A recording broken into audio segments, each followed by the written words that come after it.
Hello and welcome to Kyber Shards, a 5th edition actual play set in the Eberron campaign world. It is Friday, and so we've got another Kyber Shards Answers, and this week we are joined by Colin, player of Pog, streamer of games, wearer of beard. This is all true. All of these are fully accurate. I can't deny none of them. Indeed. So I wanted one thing that was mentioned in comments on our most recent video, that it was really fun seeing the characters get to cut loose on a fight for once, being in a situation where you didn't have to be careful about it. You didn't have to be cagey. You were just, generally trying not to kill anyone, but you didn't have to also worry, is someone going to walk around the corner and catch us in the middle of this? So, and that got me thinking of, I really have given you very few opportunities where there's no risk to combat just inherently. Right. I guess the fight with the Kruthik swarm to an extent, but even that, you're trying to get the kids. It was a rescue operation more than just a free combat. So how was that? How was combat, consequence-free combat? I loved it, and it's a weird thing as a player to say, because boy, when those guys hit, they hit super, super hard. But I could have done that for a lot longer. I don't know that Pog could have, but Colin could have done that for a lot longer. I had a blast. It was also from a character perspective, kind of my first opportunity to play that there's a little bit less concern now on Pog's side of things with being seen. I mean, with a narrative choice of yours at the end of the arena, the helmet's fallen off. There's more knowledge of his abilities out there, and yeah, we're entering a phase where I'm not so sure that Pog's all that concerned anymore with holding back and getting to have that boundary drawing moment with Ari of like, so can I just do whatever now? Was a very liberating thing, even though it had restrictions. It was nice to really recklessly feel capable. I feel really bad about what happened to Kale, but it was a lot of fun. It was a whole lot of fun. I loved it. Yeah. Yeah, I enjoyed that little moment between Ari and Pog. It had a very Hulk smash thing to it. Like that was that's how it felt in the idea of it. So I'm glad that read. Yeah, that was cool. Yeah, and I liked running a combat that way. I liked running a combat where I knew, I set the combat up knowing, okay, the second one of them goes down, the others are running. They're not committed to this. They're not personally brave people. Right. So it was a fun opportunity to front load a combat with some heavy hits and make it feel dangerous, while also knowing I don't really have to worry about them getting through all three of these guys. If they can get through one of them, which I felt pretty confident you could, because you guys also kind of hit like trucks. There's some heavy hits in our corner. Yeah. Well, and we got to see some of the additional special abilities that you guys have with Eric using the twist the prophecy ability from his mark, which we hadn't seen before. That was rad. Yeah, I like seeing those. I like it when I give you the opportunity to look like you have superpowers. Yeah. So this is one of those kind of been the lean. Yeah. One of these super fun. I guess it's kind of a standard D&D thing, but playing someone who is mostly straightforward combat, it's always kind of exciting to me whenever I hear one of my other campaign players go, okay, so, and I'm like, oh yeah, these guys have like a list of things that they can do. What's going to happen? Because every time, and I love Pog and playing Pog style, and I feel like I'm starting to get better at it. So there's no dissatisfaction there.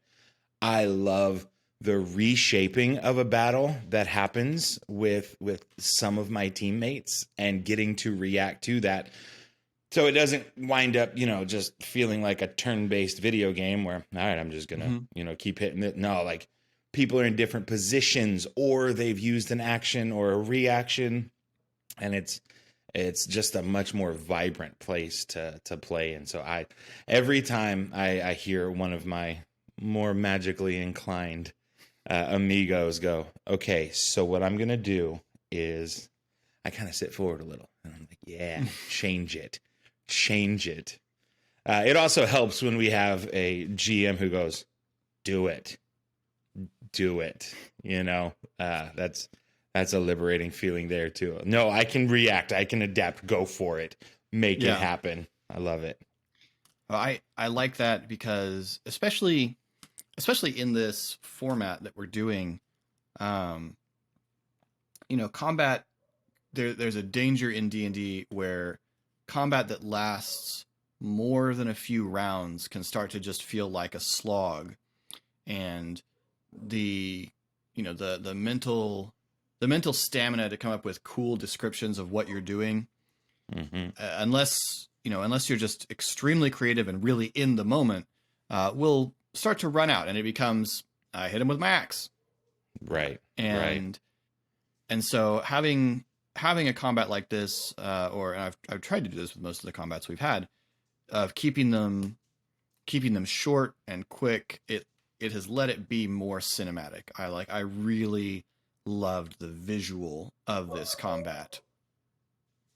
So do they. I really loved the visual of this combat. I really loved the just the image of the Warforged swinging the sword down on Pog, and then Ari glitching the Matrix. And causing it to miss, or Shade's combo attack with Cal, with her scorpion get over here thing, and then Cal hits.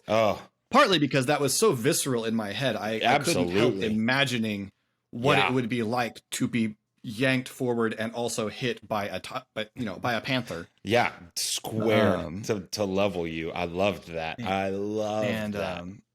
And Esri getting to just turn off the source sled, like getting to knock out their ship on the way in.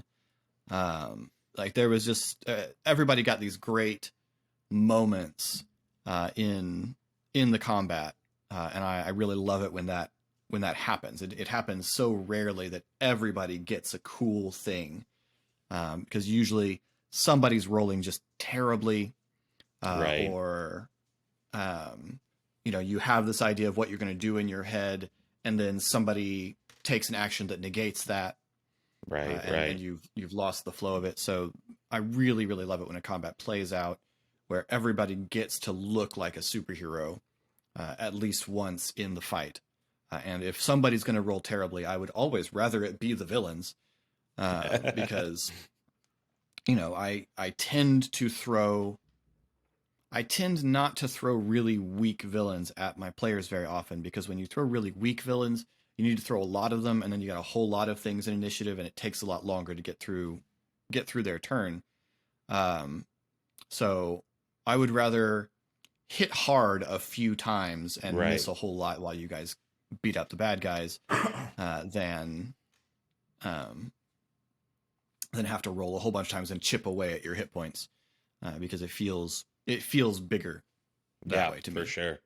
For sure. Also, when you're fighting someone that impactful, there's no playing it up for YouTube when we all react to each other taking a substantial chunk of damage. I mean, it hurts to hear your character takes 16 points, or to hear that your friend's character, like your companion, is down so much. Like, oh my God, like I extra have to stop this. It's higher stakes, higher reward. It's a satisfying experience. Yeah, good. Well, we have a few listener questions. First one comes from Darren. Kybershard's answer question for Colin. Shade has a giant talking cat. Ari has a tiny talking dragon. Esri has a talking statue. Do you feel left out by not having a talking pet? Does Ari have a tiny talking dragon? Because for the record, when we first met Puzzle Dust, Pogs had dibs. So, I mean, granted, we were dibsing everything that happened in there, but Pogs had dibs. Just because he hasn't landed on my shoulder yet. Honestly, that's a really good question. If there's something that Pog is jealous of, it probably is the bust. Kale's cool, for sure. But as Shade's companion, it's also been very well expressed that he's a housemate from her perspective. Yeah. So I don't, Shade would say she doesn't have a magic leopard. We do. Like, he has us and we have him. Plus, Paul gets to give scruffins to Kale now. We are at that point where I can feed him bacon and scruff his head. So, best parts of having a pet. He's the affectionate uncle. But Esri having the bust on a genuinely deep level, that's something to be jealous of. That is someone that, even though Esri, I mean, we weren't there for his last interaction, but meta level, we know he's really not doing much with at the moment. I mean, that's someone who understands him, his history, his identity, his lineage, and with Pog being such an open book emotionally, my immediate instinct is that if Pog were to have a bust, it would just be his therapist and also his his stand-up sounding board. He'd probably tell it jokes that he thought of and see if they're worth repeating to the group. Be a lot cooler if it was a statue that he could fist bump, but right. Yeah, the bust. There's definitely some jealousy. Yeah, I can't lie. Outstanding. And I would also, I would question whether anyone has a tiny talking dragon. I feel like that tiny talking dragon didn't really have pet vibes. I don't think.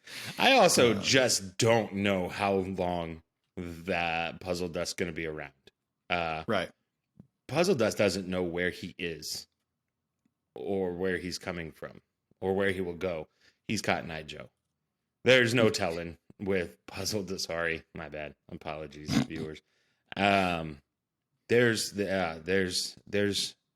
a sense of, in a very hippie mentality, belonging to all of the world and all of time.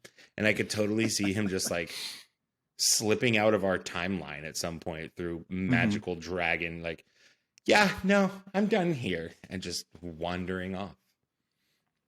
Yeah, that's fair. All right. Eric asks, KSA question, Colin, what would Pog's ideal subject be to teach if you were to train other aberrant marked folks at the school? That's a very good question. I don't know if we've established this in lore. So Philip, you can correct me if I'm wrong. Castmates, correct me if I'm wrong. I would say that what we have set up is basically that Pog is probably our most physically fit in general. I would say that's probably true. Strongest we know on a physical, like he can pick up more than anybody else. But I don't see Ari or Esri really going out for runs, and Pog is a very active guy. So he would probably wind up being the athletic director at a school for aberrant marked, which would wind up being a lot of combat-focused fitness and workout stuff. He'd be standing there with a 44-ounce Diet Coke and shorts watching. I don't know, man. I had that exact fan coach. art, please. I had that exact coach on my basketball team in high school. He had a slight paunch. He would just kind of stand there resting a Mountain Dew on his belly. And yet on command, this dude could still climb a 3-story rope without using his legs. And so when he said to, do 60 push-ups, we just did because he could, and we knew it. So I think Pog would be a combat-focused coach. Cool. Most likely. Eric would also like to know whether Pog is still employed by Carl. I like that you asked Pog that. Carl could tell us differently. As far as I know. I'm going to be honest. We've kind of had it set up now. Okay, full disclosure. While I do watch KSAs, I have not watched the NPC KSAs. As a new D&D player, I'm super scared of where the etiquette line is for meta play. And I'm worried that I would have a hard time playing genuinely, if that makes sense. I don't want to do something that I know people would like. And so I have not watched. But I feel like with Carl, I mean, he was not doing great on staffing last time we had a serious interaction with him, but we fixed that. So, does Carl still have a low employment at the moment? Is he still shorthanded? Am I pulling doubles on my work days? The inn has recovered. It's staffed up again. But we've moved through time enough that I think I have been assuming that Pog is still going to work. Yeah. Until Pog decides he's gonna do something else full time, that Pog still goes to work when we're not adventuring. I don't know if it's presumptive to say that Pog felt like he was Carl's favorite, but Pog is aware that Carl likes him. They are friendly. And having been a bartender myself, I get the feeling that Pog is on preferred shifts. So any night that, there's karaoke or that we have a group coming in to play or a performer, I get those shifts. And it works out for the both, because not only do I get to make a little bit more money, but also you need someone to be moving barrels more frequently. So, right. And it's maybe not a full-time gig anymore, but yeah, we're still working for sure. And it's still providing income. So yeah, that's where my headcanon is. Philip, you can shoot it down now, or we live with that. No, that's about right. Cool. And then Laura asks, does Pog feel guilty about encouraging the rumors that he beat Kolos up? When, Laura? At what point? When? I'll tell you what. I genuinely think Pog would prefer people just say he beat him. Aside from Pog is madly intimidated by Kolos still. I mean, we only initiated a fight because we had to help Shade. Like, that's right. Pog's not walking up and going, "Hey, you're way bigger than me. Let's fight." Like, there was only a combat encounter because it was needed. There was no reward at the outset of that. It was to help Shade. Beat him? Yeah, absolutely. Let's spread that story. Y'all go ahead and talk about that. But to say that he beat him up, that's a very different thing. And it's a different thing because Kolos is still a hero for Pog. Yeah, I mean, he is aspirational, There's someone we can learn from there. There's someone we look up to there. And Pog's never made a claim to having done anything other than best him in that instance. It's going to get him in a lot of trouble, I think. People keep saying he beat him up. I mean, got called out to the arena and there was not satisfaction. I'm going to be surprised if Kolos lets it rest there, especially after how tactful the commentators were on the topic. Well, and it kind of got worse in the arena just how badly Kolos rolled and how well Pog rolled in a few situations. It didn't get better in the arena. Also, then Esri got in his face about it. Who got in his face? Esri did. Esri got in his face in it right after the fight. Esri went over and like poked him with his stick. Oh man. Esri messed with the bull. I